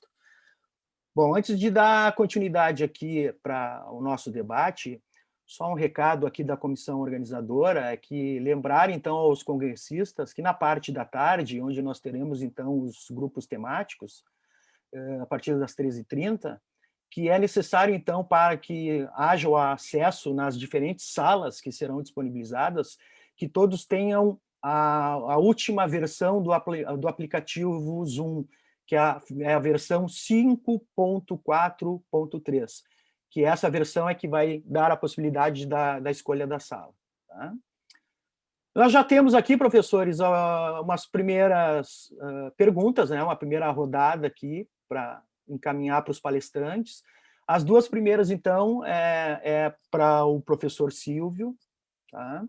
Que nós temos aqui uma pergunta da Mariana Malta. A pergunta da Mariana, professor Silvio, é a seguinte: em tempos de pandemia, onde estamos com dificuldades de viajar, podemos falar de uma nova categoria do turismo como o turismo virtual? Então, ela aborda essa questão do turismo virtual. E, na sequência, uma segunda pergunta, agora para o professor Silvio também, feita pela Maria Cristina Rosa. E a pergunta da Maria Cristina é a seguinte: professor Silvio, nesse momento de reinterpretação dos conceitos de turismo e de lazer, quais são as principais mudanças? E aí ela continua aqui na divisão da pergunta dela, e quais as implicações desse movimento para se pensar práticas de lazer e turismo nos meios naturais? E aí nós temos agora uma pergunta para o professor Jaime, na sequência, que é da Márcia Selene. A pergunta dela é o seguinte: professor, considerando uma escala pandêmica, quais as técnicas buscadas para que o planejamento turístico seja desenvolvido simultaneamente, sem que haja um desconforto para o turista? Então, nessa primeira rodada, temos aqui essas duas perguntas para o professor Silvio, na sequência, essa pergunta para o professor Jaime. Ok? Passo a palavra, então, para o professor Silvio. Obrigado, Fernando. Sobre o turismo virtual, é claro, né, eu sou de uma outra geração, mas não sei como é que isso vai se dar nos próximos anos. Eu tenho um capítulo num livro sobre segmentação de mercado turístico, acho que foi lançado na primeira década do nosso século, agora, 21, não sei exatamente o ano, que lá eu escrevo sobre turismo virtual. E é um texto bastante fácil de se encontrar. O debate naquele momento era ainda a impossibilidade de fazer isso. Ora, o turismo pressupõe o deslocamento, e o deslocamento pode ser também virtual. Entretanto, esse escopo ele ainda está, por exemplo, dentro dos estudos do lazer, né? É um lazer, porque o deslocamento presencial ele não existe. Entretanto, como eu falei, e já levando em consideração a segunda questão, né, essa distância das práticas turísticas e de lazer, elas também, né, estão fazendo com que o entendimento sobre turismo e lazer se altere. Isso quer dizer que essas práticas que estão ocorrendo, intermediadas por aplicativos, e assim, não só na fruição, né, da prática, mas também na organização, né? Quer dizer, você organiza o seu lazer, você organiza a sua viagem sem muita intermediação de terceiros. Isso quer dizer, entre aspas também, porque é óbvio que a indústria cultural funciona agora de uma outra forma. Mas é óbvio que você agora precisa, né, entender essas práticas de diversas formas, mas inclusive, né, dentro dos espaços naturais. Isso quer dizer que novas relações, né, do homem com o meio ambiente, do homem com a sua possibilidade de obter prazer em determinados espaços, em determinadas práticas, se alterar. Isso faz com que esteja no momento, eu acho que por isso é importante a ideia interdisciplinar, porque a gente está num momento de reconstrução desses estudos. Acredito que o campo do lazer esteja mais à frente, porque introduziu outros conceitos que fizeram com que ele pensasse um pouco mais na percepção dessas alterações. O turismo continua naquele blá, blá, blá, restaurante e não sei o que é isso, que é turismo, e aí não percebe que as pessoas estão fazendo outras coisas, né? Sem ficar em hotel, sem viajar de avião, né? Sem, enfim, com práticas realmente mais sustentáveis e até mais relacionadas a uma ideia de consumo mais responsável ou sustentável. É isso, Fernando. Ok. Então, passamos agora a palavra para o professor Jaime, então, para poder falar um pouquinho da pergunta encaminhada ali da colega. Obrigado. Sí, hay otra segunda pregunta en el chat que también está dirigida a mí. ¿Te importaría leerla, Fernando? Porque voy a responder a las dos, creo que están relacionadas. Ok, deixa eu achar aqui. Professor Jaime, em sua fala sobre o desenvolvimento de públicos em museus, o senhor fala sobre interdisciplinaridade, inclusão social e etc. Muito bem. Pergunto como pode-se pensar o cicloturismo enquanto uma ferramenta, veículo de inclusão e troca cultural. Não sei se interesse, ok? Sí, sí, perfecto, gracias.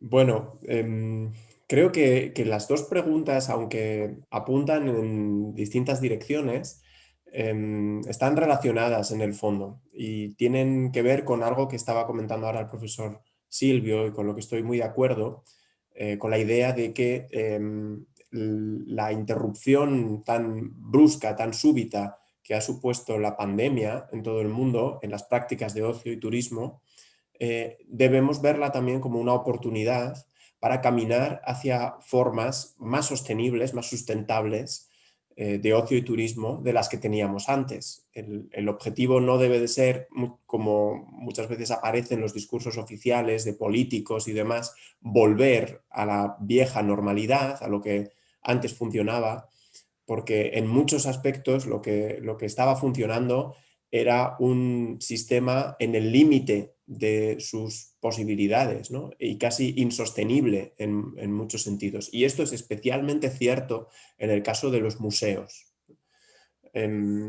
La primera pregunta preguntaba cómo podría haber, cómo podría desarrollarse el turismo en tiempos de pandemia, ¿no? Cómo orientar la planificación turística sin que esto suponga una serie de molestias para el turismo hoy en día en esta situación, ¿no? Y yo diría que no puede hacerse y no debe hacerse. Es decir, hay, al menos en España, que es el caso que conozco mejor, pero creo que esto sucede en todo el mundo, el campo de los museos se divide en dos extremos muy radicales, ¿no? Hay un sistema de grandes nodos museísticos, una red global, ¿no? De los grandes museos con cientos de miles de visitantes, ¿no? Que atraen sobre todo visitantes internacionales, turísticos, ¿no? Que comparten dentro de esa red un circuito de exposiciones temporales de grandes nombres de la historia del arte y de otras disciplinas, ¿no? Que atraen a muchas personas, que se hacen colas, etc., ¿no? Y sin embargo hay todo otro tipo de museos locales que están luchando porque alguien cruce su puerta, porque tienen muy pocos números de visitantes, ¿no? ¿Qué sucede? Que lo que se ha demostrado ahora en la pandemia es que el modelo de público que manejaban esos grandes museos, y yo estoy hablando desde Bilbao, donde tenemos el Museo Guggenheim Bilbao, ¿no? Que claramente responde a ese modelo, era insostenible y era muy vulnerable a cualquier tipo de circunstancia global como la que estamos viviendo ahora, ¿no? Esto se suma a una inquietud creciente sobre el impacto ecológico de ese tipo de modelo de públicos, ¿no? ¿Cuántas toneladas de carburante necesitas quemar para introducir un visitante en tu museo? Eso es algo totalmente insostenible y debemos estar casi agradecidos a esta circunstancia para que obligue a parar ese sistema y repensarlo, ¿no? Realmente. Por eso, cuando la otra pregunta plantea la cuestión del cicloturismo y como una herramienta de inclusión social, pues me parece una alternativa interesante, porque ese es otro modelo turístico más local, más sostenible, más respetuoso con el medio ambiente y con las comunidades de acogida del turista, ¿no? Que no creo que solo sea válido para el cicloturismo, ¿no? Sino que debería ser válido también en otros campos del ocio y del turismo, como en la cultura, por ejemplo, y como en los museos, ¿no? No puede ser que un museo como el Guggenheim Bilbao entre sus visitantes solo tenga un 10% de público local. Todo el resto es gente que viene de fuera, en avión, la mayor parte de las veces, ¿no? Y el Museo del Prado, en Madrid, no tiene un 10, sino un 2% de público local. Eso es algo completamente insostenible, es un crimen ecológico, ¿no? Y debemos empujar todos para que la pandemia cambie el sistema y luego no vayamos de vuelta a ese viejo modelo, sino caminemos hacia una nueva normalidad más sostenible con fórmulas como esta del cicloturismo y otras similares.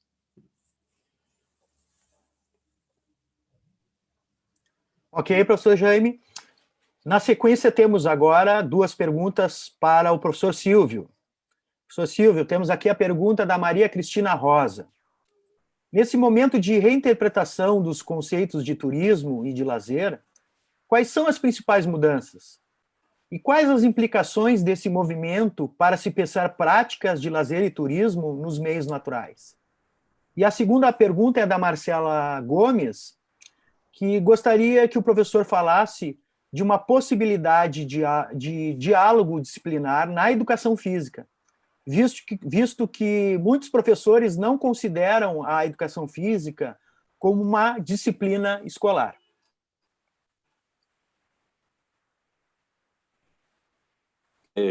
Então, eu acho que aquela questão, né, eu acabei respondendo junto com a primeira, sobre a mudança dos conceitos, né?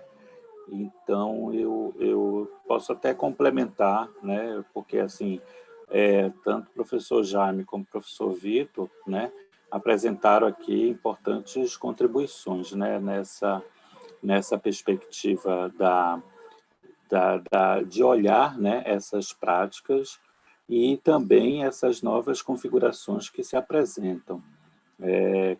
E eu acho que essas mudanças são importantes, mas elas vêm das práticas, né? As práticas estão mostrando para a gente que essas coisas estão mudando. E eu acredito, né, que a gente consiga mudar para melhor, ou seja, para fazer visitas mais orgânicas nos lugares, e ter uma relação muito melhor com as pessoas que nos recebem. O lazer que vem disso é um lazer que, assim, dentro da minha perspectiva teórico-metodológica, da potencialização da experiência. Nada contra ficar assistindo Netflix durante a pandemia na televisão, né? Eu também faço isso, não posso sair. Mas isso aí uma está sendo feita porque nós não podemos sair, nós não podemos nos encontrar. O golpe, né, na gente foi a perda da sociabilidade, do encontro. E o encontro material que dá subsídio à prática do lazer e à prática do turismo, né? E isso foi. Quem sofreu mais os mais pobres, né? Porque não tem esses artifícios. Foram para a rua, foram para a praia, estão pegando Covid, muitos estão morrendo. Mas lazer é importante. E eles não, a gente pode ficar em casa, mas eles não Netflix, né, para ver aquele bando de filme tudo igual e série tudo igual, né, se repetindo. Eu não sei nem por que a gente assiste isso, talvez porque tinha realmente outra coisa. Mas, quanto à educação física... Só, professor, uma questão de ordem, desculpe. Houve um equívoco aqui. A segunda pergunta é para o professor Vitor, e não para o senhor, tá? Mas se quiser também responder, não, só quero dizer que coloco a área da educação como também participante desse processo de mudança, tá? Onde estão os pesquisadores que mais produzem inovações para o lazer. Às vezes, isso vai reverberar também no turismo. Tá? Ok. Então, a pergunta da Marcela vai para o professor Vitor. Então, Eu gostaria que o professor falasse de uma possibilidade de diálogo disciplinar na educação física, visto que muitos professores não consideram a educação física como uma disciplina escolar. Professor Vitor. Bacana. Então, Marcelo, a área de educação física é uma dessas áreas que sofre com a falta de compreensão da necessidade de diálogos disciplinares, né?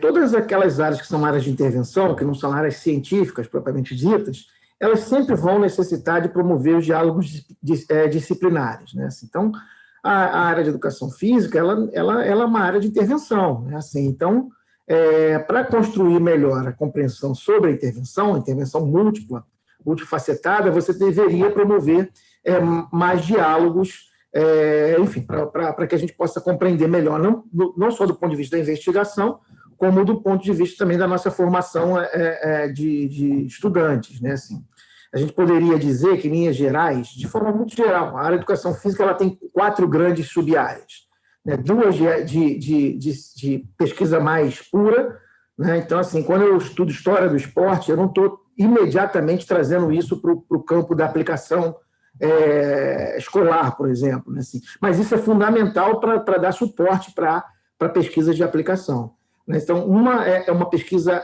mais assim, pura na área de humanas e uma pesquisa mais pura na área de biomédica, fisiologia do exercício, alguma coisa assim. E nós temos 2 aí no meio que seriam áreas de pesquisa aplicada. Por exemplo, uma pedagogia do esporte, que vai dialogar lá com a história, mas vai dialogar também lá com a fisiologia do exercício. Ou a área do treinamento esportivo, que está mais próximo lá da pesquisa biomédica, que vai dialogar com a pura lá da pesquisa pura lá biomédica, mas vai ter que dialogar também com a história, com a pedagogia. Então, seria importante que a gente promovesse trânsitos entre essas coisas todas para compreender melhor a complexidade. O que acontece na prática? Na prática, aqui, nas formações de graduação, a gente dá um bando de caixinhas para os alunos, né? Assim, então, as caixinhas todas separadinhas e o aluno é que se vire para juntar tudo aquilo depois na aplicação dele. E no campo científico, o que a gente vê é uma supervalorização de uma das perspectivas de investigação, né?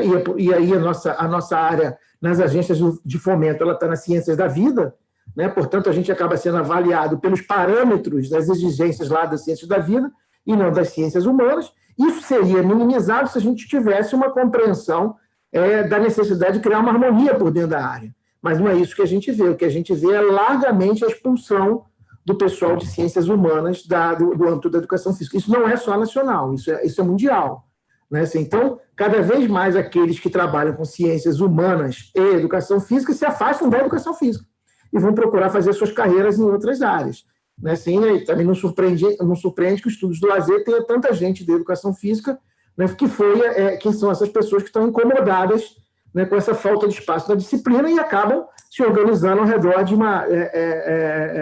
uma outra disciplina. Ora, a área não quer saber disso, porque, como eu falei, né, farinha pouco no operão primeiro. A área está interessada em onde é que vai distribuir verbas, né? Assim, só para você ter uma ideia, eu tenho uma bolsa de produtividade de educação física há mais de 20 anos. Lá atrás, nós éramos cerca de 30%. Hoje, nós somos cerca de 7%. Então, cada vez mais a gente de humanas está sendo excluído, né? Então, seria fundamental que a gente recuperasse essa perspectiva de diálogo disciplinar para o campo científico, para que aperfeiçoasse nossos mecanismos de investigação e também para a formação de estudantes, né? Mas não é isso que parece se apontar concretamente. Ok. Professor Vitor, temos mais 2 aqui para o professor. Tá? A primeira da Aniele Assis, da IFRN. Que alternativas podemos pensar para burlar a disciplinarização com vistas a realizar estudos e pesquisas de interdisciplinaridade? E a segunda pergunta é do César Castilho. Vitor, primeiramente, parabéns. No contexto francês, os pesquisadores são separados pelas áreas de pesquisa e não pela graduação. Ou seja, se você pesquisa em ciências sociais, você pode se postular para um cargo de docente nesta área. Você acha essa divisão interessante? Vamos lá. Primeiro, um abração para a Aniele, espero que ela esteja bem, que tempo que a gente não se vê. Eu acho, Aniele, assim, olha, vai parecer uma coisa meio esotérica, mas não é não. Eu acho que o fundamental é a gente não desistir. Né? Assim, por quê? Os estudos de diálogos disciplinares, eles são muito árduos. Eles são árduos porque exigem que você desenvolva competências em 2 disciplinas, que você compare casos, né? Assim, que você entenda perspectivas diversas de investigação, que você ainda promova o entrelaçamento, o diálogo entre elas. Então, eles já são árduos nesse sentido. Depois, o formato final dessa investigação, ela, por vezes, está muito longe dos moldes acadêmicos tradicionais. Não é? Então, você vai ter aí uma dificuldade de já tentar enquadrar ele nos moldes acadêmicos tradicionais. Né? Volto aqui a pegar um ponto. O periódico científico deveria ser, né, assim, o espaço principal de difusão da inovação, da produção de conhecimento, das estratégias ousadas. E o periódico científico, hoje, na área de humanas, ele é cada vez mais um lugar da burocracia acadêmica. Né? É cada vez mais um lugar da caretice, da mesmice, do conservadorismo. Né? Você cada vez mais tem que se adequar a um determinado modelo absolutamente estático, né? com argumentos absurdos. Tipo, a autocitação, para mim, é uma das coisas mais absurdas que existem. Né? Quer dizer assim, eu tenho uma trajetória de pesquisa, anos de pesquisa, eu não posso fazer referência à minha trajetória de pesquisa, porque isso é desconsiderado. Né? Então, quer dizer, a gente está mediocrizando profundamente o debate nas ciências humanas. E aí, depois desse trabalho todo, de tentar botar no molde, a gente ainda tem o problema de ser aprovado nas agências de fomento, de ser aprovado em todas as instâncias do campo científico. Né? Então, eu acho que, de toda forma, a gente não pode desistir. A gente tem que encontrar os espaços onde a gente tem um pouco mais de tolerância e respeito a esse debate, né? Assim, estabelecer estratégias de organização. Então, tem uma postura aí que é uma ação individual. Né? Assim, de alguma maneira, não desistir de tentar fazer uma ciência que seja diferente, que tenha maior conexão com a prática, com os problemas do mundo. Né? Assim, isso não significa baixar os níveis, as qualidades da produção científica de maneira nenhuma. Né? Só significa reivindicar o espaço de uma outra forma de ser cientista. E não desistir de ser cientista, né? Porque nós somos constrangidos o tempo inteiro, né, a não nos assumirmos como cientista. Né? Assim, para mim, eu sou cientista, eu sou um pesquisador, né? Para mim está resolvido. Né? Assim, se tem instâncias do mundo acadêmico que não reconhecem isso, o problema é dessas instâncias, não meu. Eu vou continuar fazendo o meu trabalho. E eu acho que a segunda é uma questão de ação coletiva, né? A gente seguir entabulando esforços como esses congressos, né? Assim, qualificando revistas como a Lícere, fortalecendo programas de pós-graduação interdisciplinares e seguir reivindicando que a perspectiva do diálogo disciplinar ela seja respeitada e ela seja valorizada. Obviamente que isso é um jogo muito duro. Né? Assim, é daqueles jogos que a gente perde mais do que ganha. Mas a gente tem que seguir jogando se a gente acredita nessa outra função. Na verdade, Aniele, eu acho que o que a gente está debatendo aqui, cara, é a reconfiguração do papel do intelectual, né, na sociedade contemporânea. Né? Assim, aquele velho intelectual está com os dias contados. Né? Assim, velho intelectual estão morrendo os últimos. Aquele cara que pensava a nação, que tinha uma grande forma de refletir sobre tudo, ele está com os dias contados em função da própria fragmentação do conhecimento científico, da própria organização do conhecimento no âmbito das universidades e agências de fomento, institutos de pesquisa. Tem uma coisa boa no fim do velho intelectual, né? Assim, que ele representava uma instância de poder muito controladora, isso era ruim.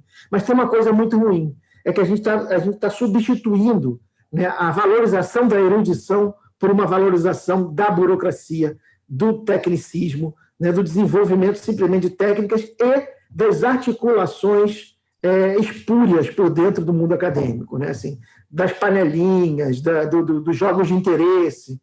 Né? Então, eu acho que a gente tem que aprender a se movimentar entre os dois. Né? A gente, de alguma forma, tem que saber alguma coisa do jogo da burocracia, né? Porque a gente tem direito disso aí. Né? Eu não me dou por vencido porque você não me quer nesse campo. Não, eu quero ser legitimado, eu quero ser respeitado nesse campo.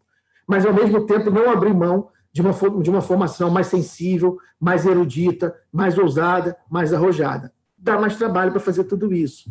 Né? Mas aí é um pouco da escolha que a gente tem que fazer, que tipo de intelectual, que tipo de pesquisador, que tipo de professor, que tipo de carreira acadêmica cada um de nós tem, né, e quer escolher. Também, já respondendo a segunda, Fernando, um abraço super abração para o César também, prazer aí estar em contato mesmo distante. Eu acho, César, que isso é um avanço, né? Eu acho que isso é um avanço, a organização lá do conhecimento francês é um avanço em relação ao que a gente tem aqui hoje, né? Aqui hoje a gente tem o mundozinho do clubinho da disciplina, né? Assim, então não adianta, cara, eu posso fazer pesquisas históricas a vida toda, e eu já faço há muitos anos, e eu já publico em todas as revistas de história, mas eu serei sempre alguém de educação física. Essa é a reflexão, né? Assim, porque a tua marca de origem, né, assim, ela acaba sendo aquela marca que te persegue a vida toda em função dessa imbecilização, burocratização, corporativismo do mundo acadêmico. Então, eu acho que aquele campo lá francês, ele pelo menos, né, ele é mais honesto, ele é mais confortável, no sentido que te permite transitar por área de conhecimento, por área de produção. Mas ainda não é o que desejaríamos, né? Assim, ainda não é o que desejaríamos, porque a gente desejaria,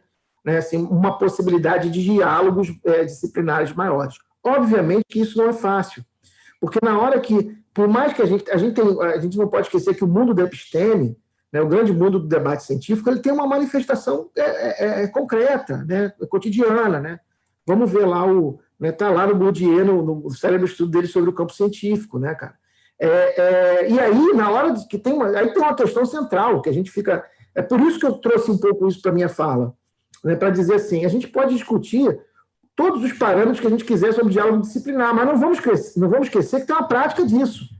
Tem uma prática concreta da ciência, que é a distribuição de verba, distribuição de bolsas, mecanismos de privilégio, mecanismos de status de extinção, né? E aí é que está o centro, né, da fortificação, do enclave fortificado da disciplina.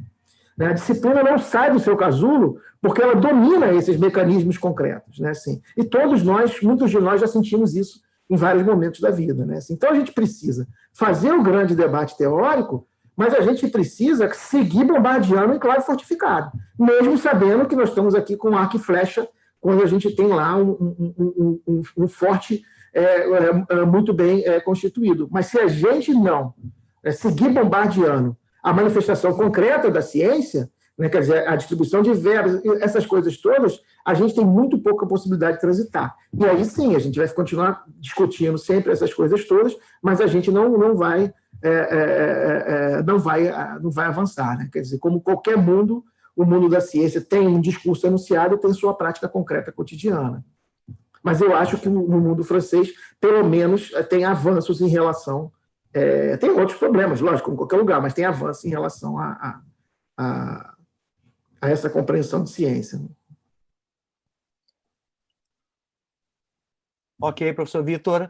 A gente já está se encaminhando para o encerramento aqui do nosso debate, mas antes disso, eu gostaria de encaminhar uma pergunta para o professor Silvio.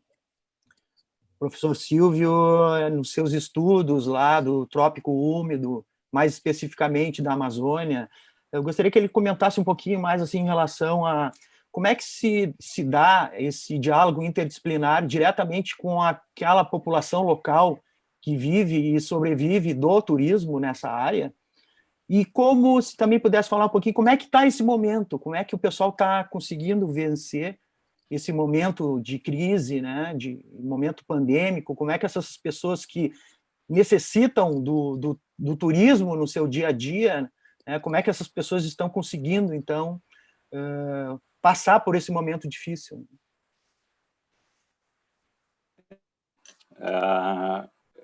Agora as coisas abriram, né, um pouco, apesar da gente estar mais ou menos numa segunda onda aqui. Mas eu acho que é uma configuração do Brasil inteiro, né, uma total despreocupação com a doença. Enfim, por diversos motivos, né? O que a gente tem aqui agora é uma reabertura, né? Por exemplo, nós temos uma ilha que é muito bem, que recebe muitos visitantes regionais, principalmente, que é a Ilha de Algodão. Ela ficou fechada por muitos meses. Os próprios comunitários não quiseram receber ninguém. E ela abriu recentemente. E eu tentei ir para lá, né? Porque turista, né, e tentando uma prática de lazer diferente do que eu estava vivenciando aqui dentro de casa, tentei todos os dias no hotel que eu pretendia estar lotados, né, por outubro e novembro. Então, assim, aí lotou provavelmente. Isso é preocupante, né? Nós já estamos aqui com algumas mortes acontecendo aqui no estado e, enfim, isso é reflexo disso, né? Em todo caso, o que aconteceu foi uma total, né, falta de organização para apoiar esses pequenos empreendimentos. Nós temos pequenos empreendimentos no sentido de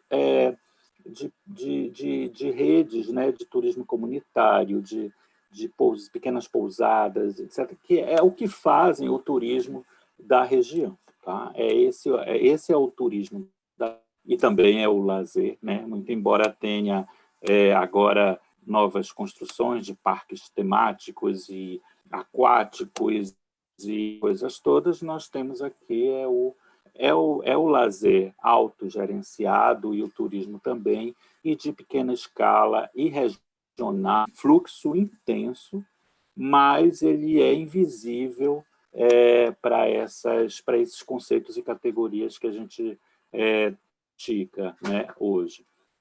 Então, houve uma total desassistência de todas essas pessoas, né? Do artesanato, enfim. Nós fizemos 2 grandes pesquisas durante essa pandemia, todas via WhatsApp, etc., e a reclamação era muito grande, né? Porque as pessoas tiveram que fechar as suas casas e as suas produções e recepção, e não tiveram nenhum apoio governamental. Depois isso foi se resolvendo, né, com aqueles apoios, etc. E depois os governos começaram para isso e ajudar esses pequenos empreendimentos. Mas eu tenho a impressão que isso também foi muito mais para os grandes empreendimentos. Então, essas pessoas sobreviveram dessa forma. E, nesse momento, a população regional começa a viajar para lá, enfim, ignorando, né, os protocolos da pandemia, o que é uma pena, porque a gente já mortos. Então, é uma situação muito complexa, mas que necessitaria de uma ação muito efetiva do Estado. Para isso que o Estado, né, que a gente cria o Estado, né, para nesses momentos vir e organizar a situação que está caótica. E isso não foi feito no Brasil, foi feito no estado do Pará um pouco tardiamente, e essas pessoas, essas populações continuam com as suas alternativas de renda prejudicadas. Ok, professora. Bom, então nós estamos chegando no final aqui do nosso debate. Já gostaria, então, de fazer o agradecimento, então, aos nossos professores convidados, então, que puderam compartilhar um pouco aí da sua experiência, dos seus trabalhos que estão sendo desenvolvidos. Então, agradecimento ao professor Silvio, ao professor Vitor, ao professor Jaime, né?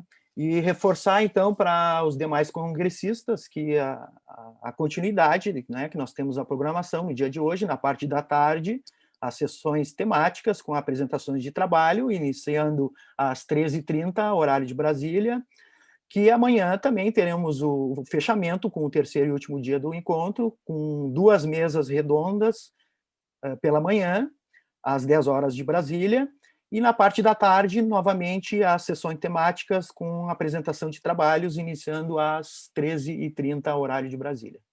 Tá? Agradeço, então, a atenção de todas e todos, né, e desejo uma boa continuidade no nosso encontro e congresso. Um abraço, fiquem todos bem.